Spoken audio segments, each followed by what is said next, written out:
सुबह की हल्की धूप कमरे में फैल रही थी। अनाया रसोई से बाहर आई, हाथ में चाय का कप लिए। उसकी आवाज में हल्की झिझक थी। मांजी सोच रही थी, अगले हफ्ते पापा को यहाँ बुला लूं। डॉक्टर ने कहा है कि उन्हें आराम और देखभाल दोनों की जरूरत है। सुशीला देवी अखबार के पीछे से बोली, क्यों, तुम्हारे भाई नहीं है क्या? वो क्या कर रहा है? भाई बाहर नौकरी करता है मांजी, अनाया ने धीमे स्वर में कहा।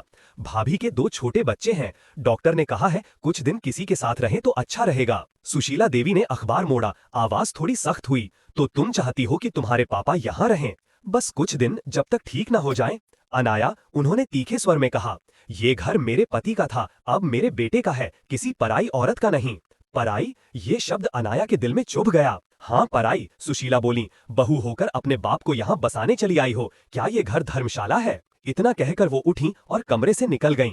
अनाया के हाथ कांप गए, चाय ठंडी हो चुकी थी। शाम को जब राजेश घर लौटा, उसने देखा अनाया बहुत चुप है। क्या हुआ? उसने पूछा।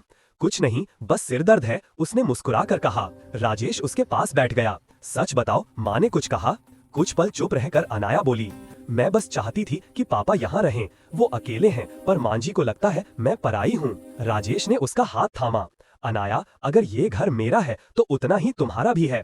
तुम्हारे पापा को यहाँ आने से कोई नहीं रोक सकता। अगली सुबह राजेश पूजा घर में गया, जहाँ माँ आरती कर रही थीं। उसने धीरे से कहा, माँ, मैं सोच रहा था कि अनाया के पापा कुछ दिन हमारे साथ रहें। सुशीला देवी ने आरती का थाल नीचे रखा, चेहरा सख्त हो गया। क्या कहा? उस औरत का बाप यहाँ रहेगा? लोग क्या कहेंगे? राजेश ने शांत स्वर में कहा, माँ, लोग क्या कहेंगे ये सोचते सोचते इंसान इंसानियत भूल जाता है।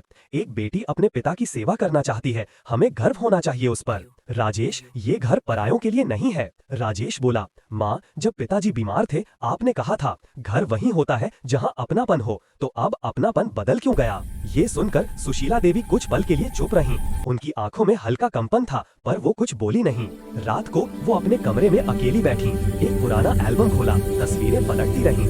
एक फोटो पर नजर ठहर गई। उनके पति बिस्तर पर बीमार थे और पीछे मुस्कुराती हुई अनाया उन्हें दवा दे रही थी।